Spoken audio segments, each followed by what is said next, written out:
Un jeune homme de 17 ans, un jeune homme de 18 ans, abattu puisqu'ils sont congolais.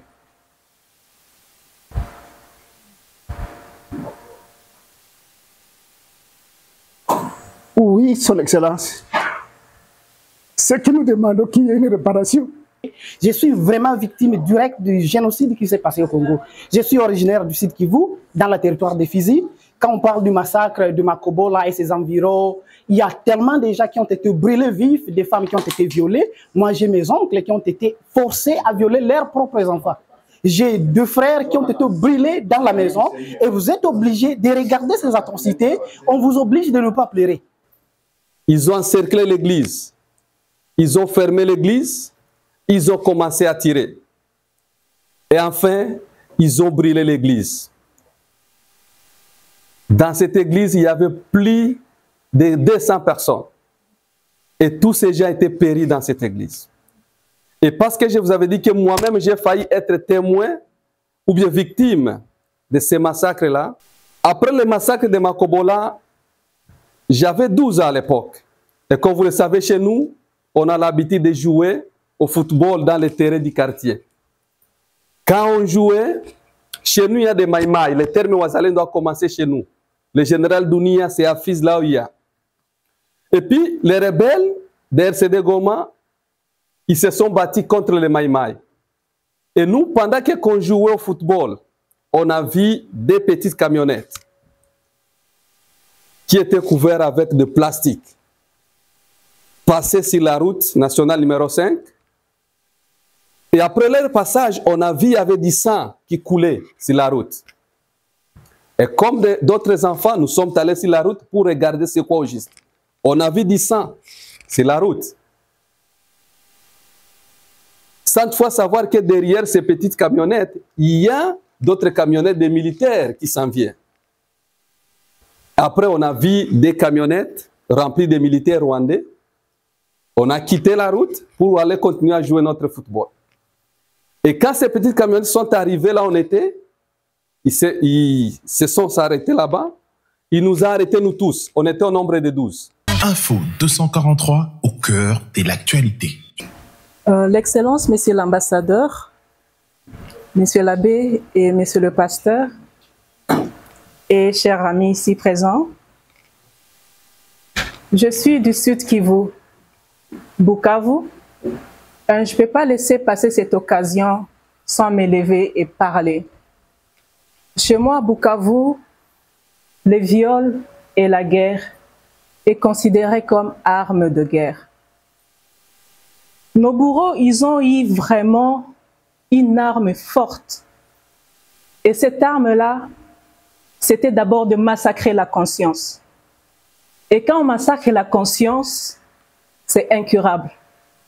Et je vais vous expliquer pourquoi. Et comme monsieur le pasteur a parlé, vous vous rendez compte, on prend votre grand-mère, on la viole devant vous. On prend votre fille, on vous dit, vous, papa, allez violer votre fille. Combien de femmes ont perdu leur mariage? Mon mari, c'était un patriote, M. Moucheguera, ingénieur assassiné. Il dénonçait tout ça parce qu'il savait des nombres de hommes que peut-être on n'a pas compté, mais qui se sont enterrés eux-mêmes dans les toilettes traditionnelles.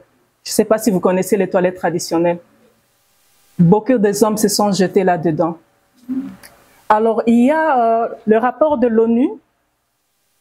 Depuis 2010, ça parlait de 10 millions de morts. Et aujourd'hui, 12 millions. Mais moi, je ne pense pas que c'est seulement 12 millions. Parce qu'au Sud Kivu, en 1996, avec l'assassination de l'archevêque, Monseigneur Christophe Muziro, il y a eu beaucoup de morts que moi j'ai connues. Donc on est victime directe et indirecte de ces génocides.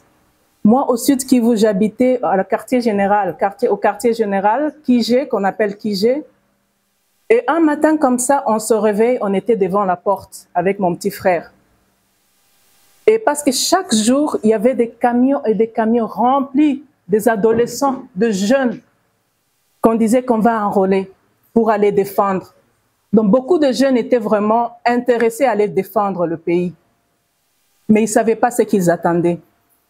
Et ces camions-là rentraient vides, zéro, parce qu'on a tout saccagé.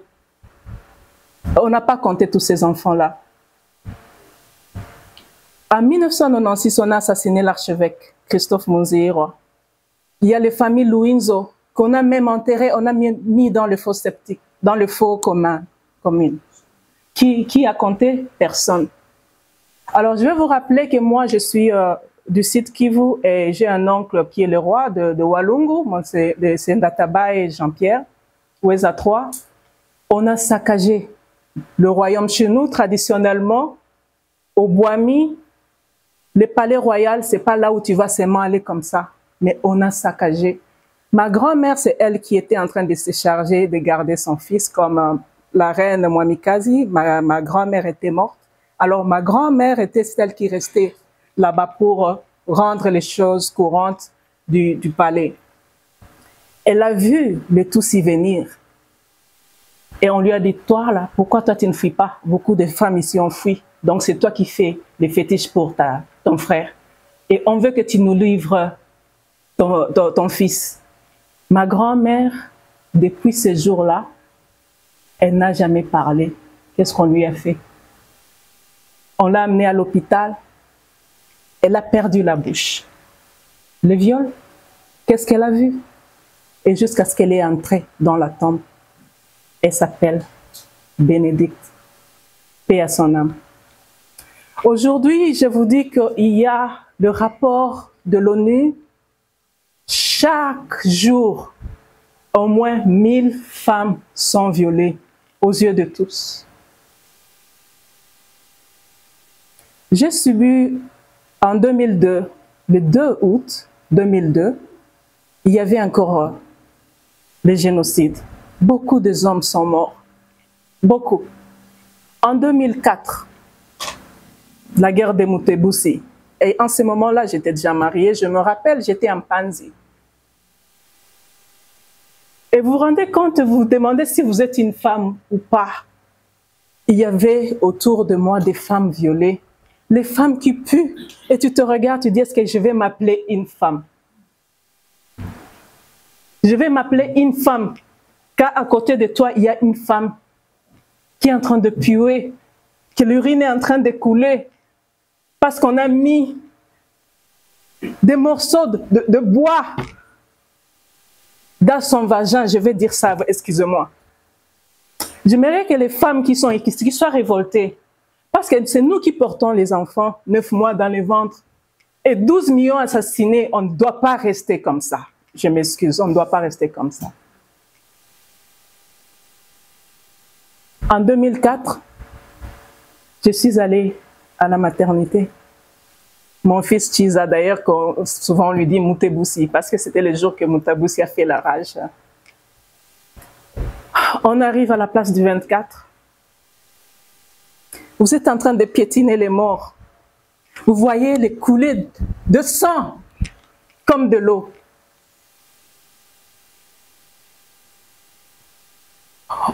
Je vous dis, c'est une désolation. Quand une femme est en train de pleurer, est morte, et l'enfant est en train de téter, alors que sa maman est déjà morte. Dans le crissement de cet enfant-là. L'excellence, ça, ce n'est pas quelque chose à se taire. On veut que les commanditaires soient arrêtés et que la guerre stoppe chez nous. Assez avec les victimes de guerre. Assez avec les viols comme arme de guerre. On veut la paix dans notre pays. Je n'oublie pas à Kassika.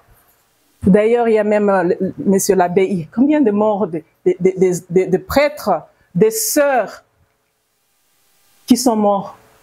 Le Mwami de Kassika qu'on a tué, sa femme Yvette, qui était mon collègue au lycée, à l'internat, elle était enceinte. On a déchiré son ventre, on a enlevé le fœtus, on a tué le fœtus.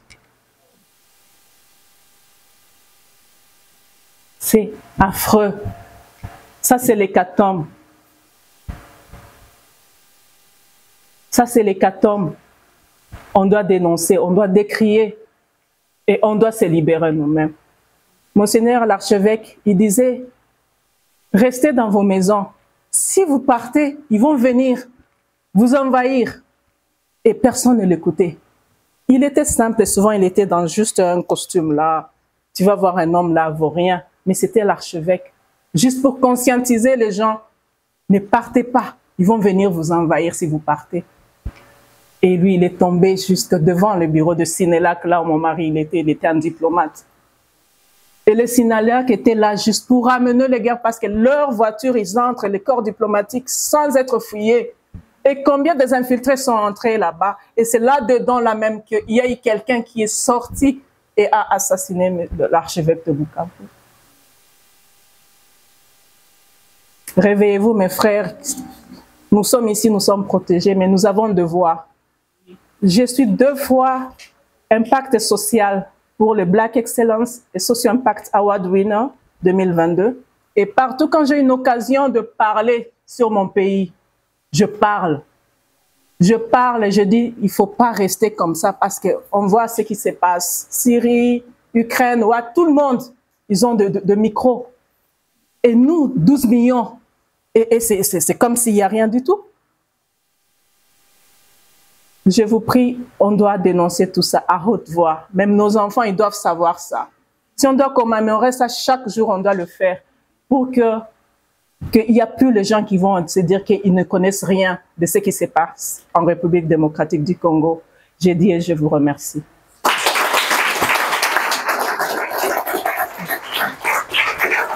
Je m'appelle Justin Materania et je suis originaire du Sud Kivu, précisément dans les territoires d'Uvira, collectivité de Bafouliru.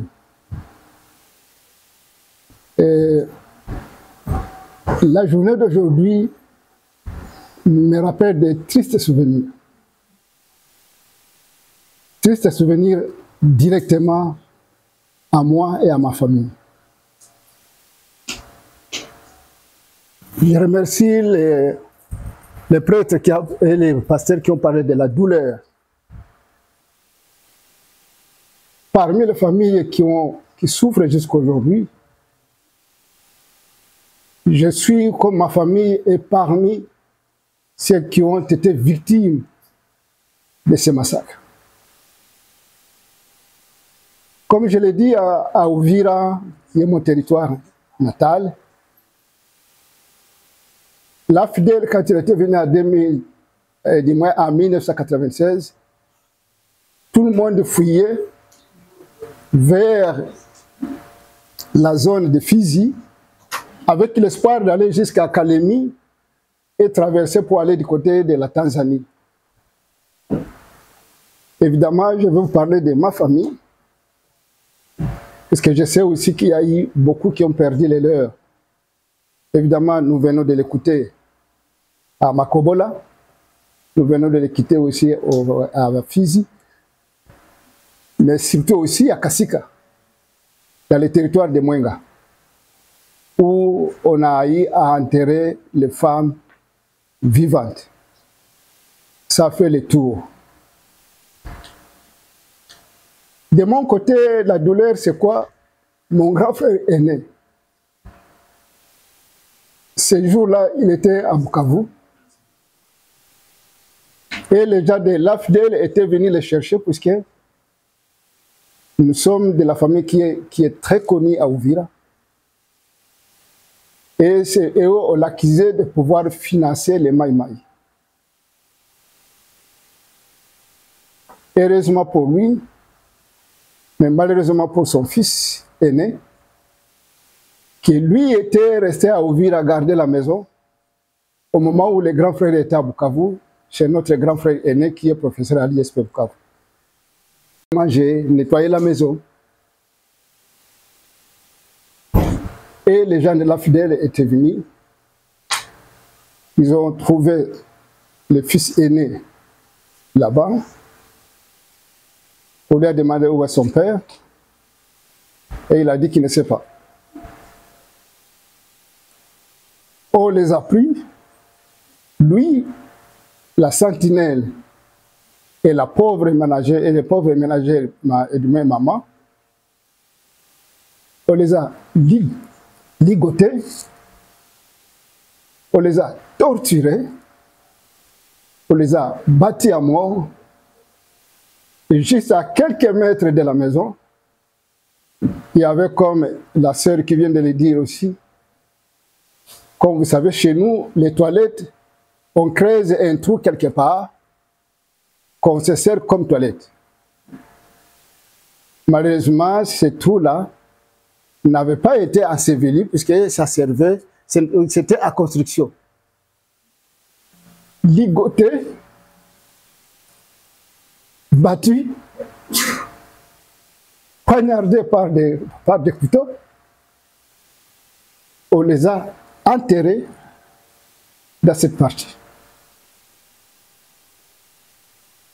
Le matin, la nouvelle est venue et on ne savait pas où étaient partis les enfants. Alors, le grand frère à Bukavu a été saisi. Et il ne pouvait plus retourner à Uvira. On l'a fait passer par le Rwanda, le Burundi, et il a trouvé refuge à Tanzanie. Comme vous savez, la majorité des gens à ce moment-là, la seule partie où ils devraient aller pour se réfugier, c'était à Tanzanie. Et même jusqu'à aujourd'hui, il y en a encore qui sont là-bas. Ça a été douloureux pour la famille. Le deuxième cas, c'est le fils aîné de mon neveu. Donc, ici, on parle de neveu, c'était notre, puisque son père, c'est celui qui vient juste après mon père. Au moment où tout le monde fuyait pour aller à Kalemi, lui, il est retourné pour dire que non, qu'il ne pouvait pas laisser sa petite sœur qui avait refusé de partir. Et il voulait aller le prendre par la force. Au moment où il était retourné, les gens de l'Afrique l'ont pris comme un maï-maï. Il a été abattu par des armes.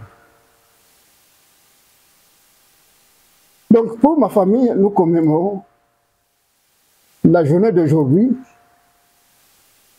Il me rappelle une triste histoire familiale.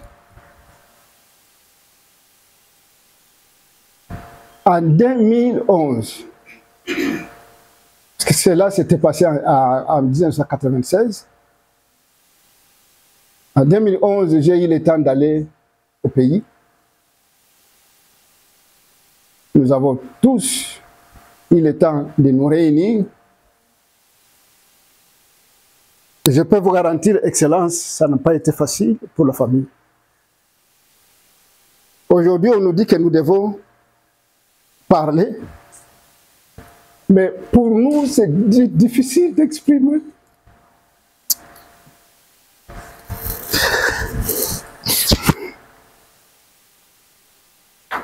Un jeune homme de 17 ans, un jeune homme de 18 ans, abattu puisqu'ils sont congolais.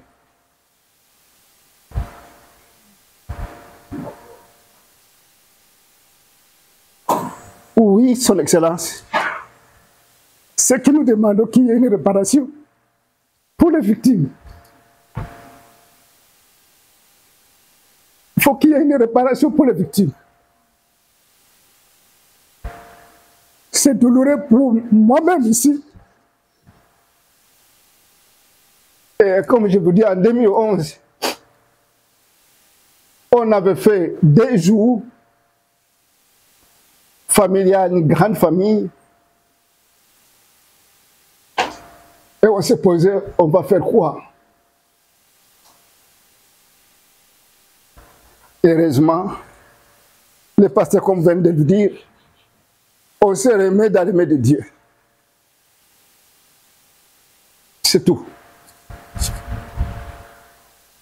Est-ce que cette justice divine va être rendue un jour? J'ai la foi. J'ai la foi qu'un jour viendra. Ceux qui ont été assassinés, mes deux neveux, payeront. Et quand j'attends exactement, dans les mêmes circonstances que mes neveux avaient été assassinés, torturés, c'est de cette même façon que Monseigneur Muzigiro avait été aussi assassiné. C'est la barbarie. Merci beaucoup de m'avoir donné cette opportunité. C'est la première fois depuis que cette histoire terrasse toujours ma famille. C'est la première fois que nous le disons publiquement. Et je remercie l'ambassade de pouvoir donner cette opportunité d'en parler. Beaucoup de gens ne savaient pas que je suis victime de cette barbarie du Rwanda. Sauf possiblement ceux qui viennent de Kivu, ceux qui viennent d'Uvira, ils le savent. Mais malheureusement, on se remet à Dieu. Et on se remet au gouvernement du moins congolais, que nous espérons et nous pensons, qui est tenté de se battre pour qu'il y ait au moins la justice aux victimes. Merci beaucoup et je vous remercie.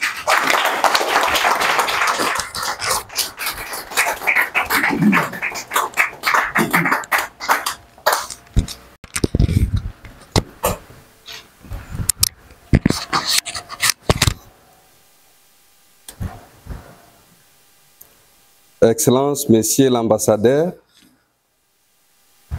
chers compatriotes, bon après-midi. Nous réunissons ce jour pour manifester notre solidarité avec des compatriotes victimes d'une barbarie incomparable au XXIe siècle, causée par les Rwandais sous leur supplétif déguisé d'abord en RCD Goma, qui était dirigé par Rubero et consorts, et puis CNDP, sous la direction de quelqu'un Kunda Batware, et aujourd'hui M23, sous la responsabilité de certains qui se nomment Makenga, sous le couvert de Cornelio Nanga. Je suis devant vous cet après-midi pour essayer de partager avec vous l'histoire des victimes de mon territoire, le territoire de Fizi, qui a perdu beaucoup de Congolais et de Congolaises, dont moi-même j'ai failli être parmi les victimes. J'ai été sauvé grâce à ma sœur, qui était en relation amoureuse avec un commandant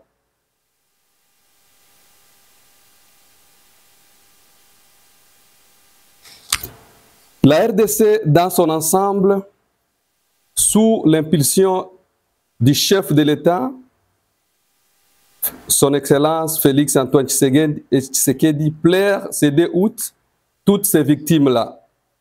Je voudrais par ailleurs souligner le fait que cet exercice, nous, dans les territoires de Fizi, sous le guide d'une fondation qu'on appelle Moalo, que nous avons instaurée en 2019, nous avons commencé à commémorer les massacres de Fizi et ses environs. Et aujourd'hui, nous sommes à notre 5e événement depuis qu'on a commencé. Et l'année passée, nous sommes reconnaissants envers le chef de l'État pendant sa campagne électorale. Il s'est donné le courage, malgré les difficultés, pour arriver à Makobola et aller rendre honneur à nos compatriotes tués par l'armée rwandaise et l'armée burundaise en date du 30 au 1er janvier 1998. Si vous connaissez Makobola, c'est le plus grand site des massacres du Congo. Parce que c'est le village qui a connu le plus grand nombre de victimes de Genève-Coste. Laisse-moi vous rappeler une chose. Ce massacre de Makobola a commencé avec une dame qui avait son bébé sur son dos, qui préparait le foufou pour sa famille. Mais quand les ennemis du Congo sont arrivés, ils ont commencé à tuer cette dame-là, tout en l'accusant qu'elle préparait la nourriture pour les Maïmaï. Et les Maïmaï n'étaient pas là. À Fizi, on a connu plusieurs massacres, que je peux vous énumérer certains parmi eux. Makobola, on a identifié plus de 2000 victimes. Et comme vous le savez, en 1996, à Kayumba, sur les bords du lac Tanganyika, quand l'armée rwandaise a appelé les gens pour venir écouter un message, ils ont commencé à tirer sur les gens sans aucune raison. Et ils ont tué plus de 1500 personnes, son Excellence. Et ces gens-là, parmi ces victimes, il y avait des gens qui sont venus de différentes parties du province du Sud Kivu, parce que à Kiumba, c'était comme les lieux de refuge. Les gens qui fouillaient la guerre à Uvira, Bukavu, un peu partout, ces gens-là, ils se sont installés à Kakiumba, un petit village des territoires de Fizi. Mais ces gens les ont tués sans aucune raison.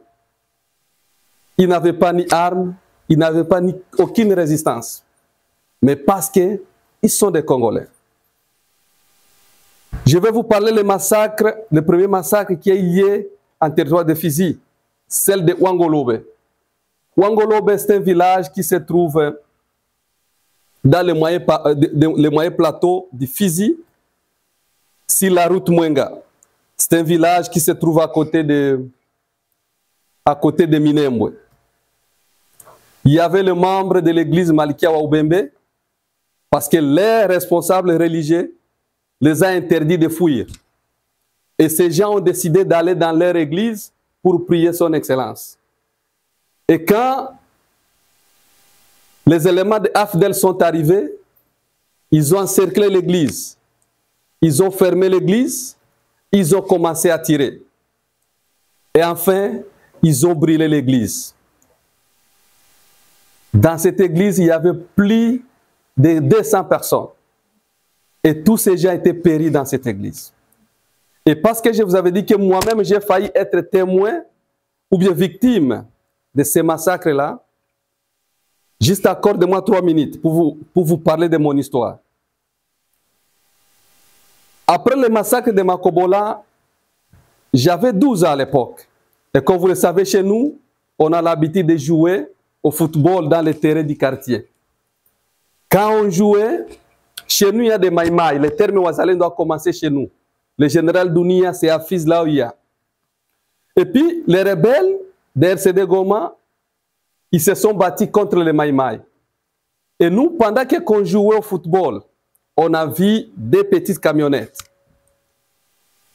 qui étaient couvertes avec de plastique passer sur la route nationale numéro 5.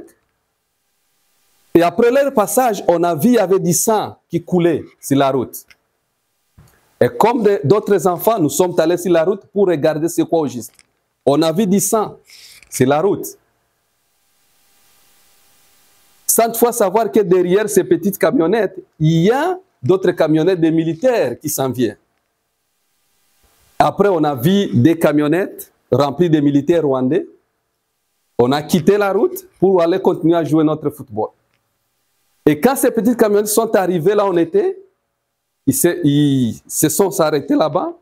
Ils nous ont arrêtés, nous tous. On était au nombre de 12. On nous a amenés, ceux qui savent Baraka, à l'état-major. C'est là où il y avait comme les camps militaires des militaires. On nous a amenés, on nous a mis dans un prison. Et après, ma sœur, que je vous avais dit, elle a eu l'information que votre frère, votre petit frère a été arrêté. Et là, ils attendaient que la nuit arrive pour qu'on puisse nous tuer. On était tous des enfants. Il n'y avait pas d'adultes parmi nous. Et quand ma sœur est arrivée, que j'ai appris que mon petit frère est ici. Ils ont dit non, j'étais à l'intérieur. Ils ont dit non, ton frère n'est pas ici.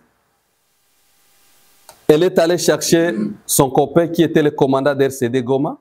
Il était en second de commandant Chamavu. Chamavu, c'est celui qui dirigeait les troupes à l'époque là. Il est venu avec son copain. Il a dit que vous avez arrêté un enfant, je veux que vous puissiez le sortir de prison. Ils ont dit il n'est pas ici, mais parce qu'il était commandant et l'armée souvent écoute des ordres. Il a forcé, ils m'ont fait sortir. Mais mes amis étaient restés à l'intérieur. Mais moi, j'ai dit non, je ne peux pas quitter ici et laisser mes amis à l'intérieur. Parce que nous tous, on jouait ensemble. Et si je quitte, je serai sauvé grâce à vous. Donc, si vous ne voulez pas aider mes amis aussi, moi aussi, je vais rester à l'intérieur. J'ai refusé de quitter cet endroit. Pourquoi j'ai fait ça? C'était pour sauver mes camarades, son excellence. Mais, enfin, ils ont accepté, on a été tous libérés. On a quitté la prison. C'est grâce à ma sœur. Est-ce que ceux qui n'avaient pas de sœurs, qui avaient des relations avec des commandants de RCD Goma, ils sont nombreux qui ont été tués parce qu'ils ont été arrêtés sans aucune raison.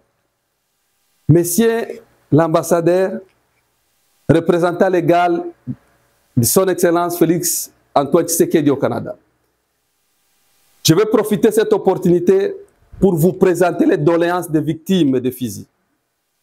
Parce que c'est bien, nous remercions le président, il a déclaré la journée du 2 août comme chômée et payée au Congo. Mais cette journée sera sans aucune raison, sans aucun succès.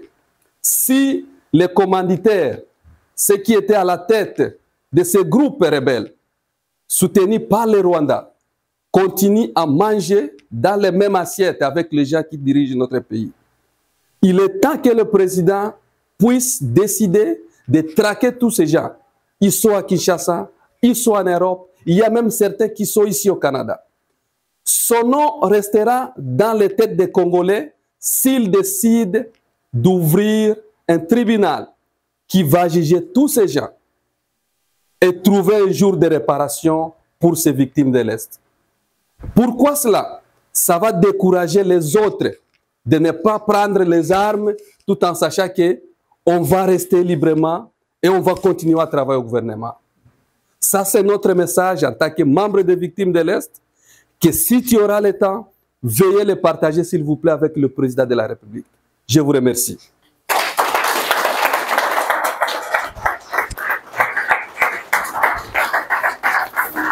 Personnellement, je suis venu ici pour témoigner parce que je suis vraiment victime directe du génocide qui s'est passé au Congo. Je suis originaire du Sud Kivu, dans le territoire de Fizi.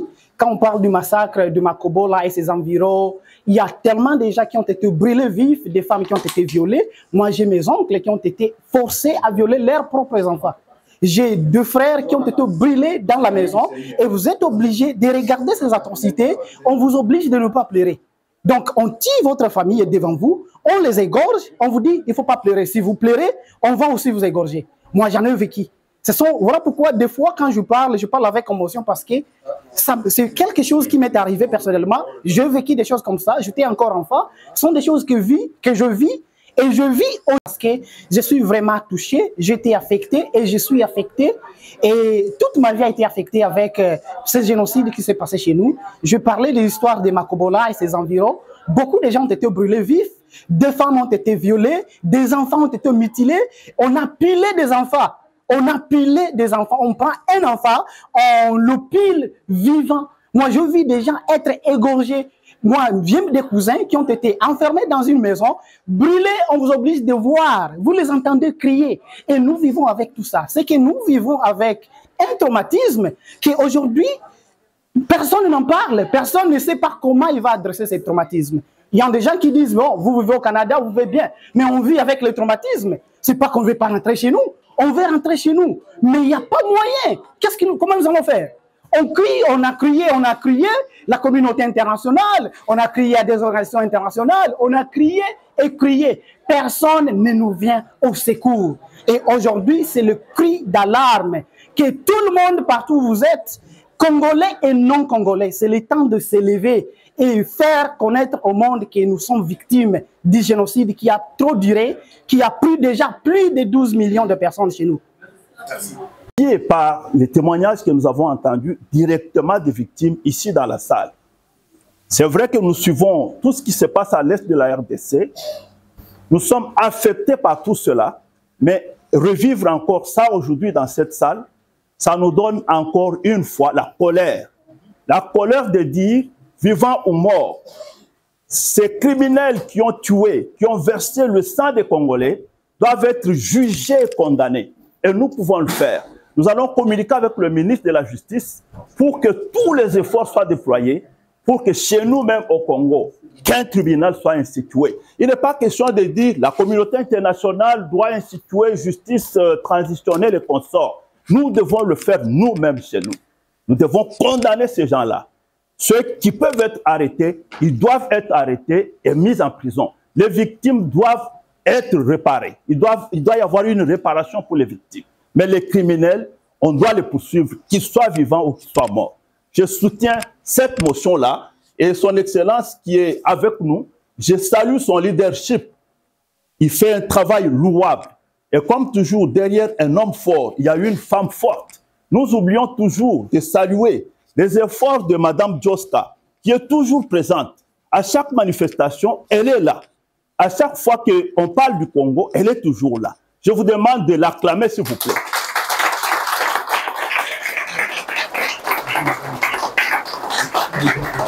Et je tiens vraiment à saluer le leadership de l'ambassadeur Joska, qui est toujours proche de son peuple, qui collabore avec les leaders de la communauté, qui est toujours avec son peuple ici au Canada, qui est toujours là. Là où on a besoin de lui, il y a eu des deuils dans la communauté, on a vu ses interventions. À chaque fois qu'il y a une activité importante, il sollicite et il nous appelle. Nous qui sommes ici dans la salle aujourd'hui, nous sommes l'échantillon, nous représentons le peuple congolais.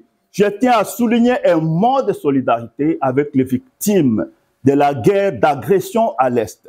Et je tiens aussi à souligner notre soutien ici au Canada, notre soutien au FARDC. Comme le pasteur l'a dit, si Dieu est pour nous, et le révérend l'a dit, si Dieu est pour nous, qui peut être contre nous?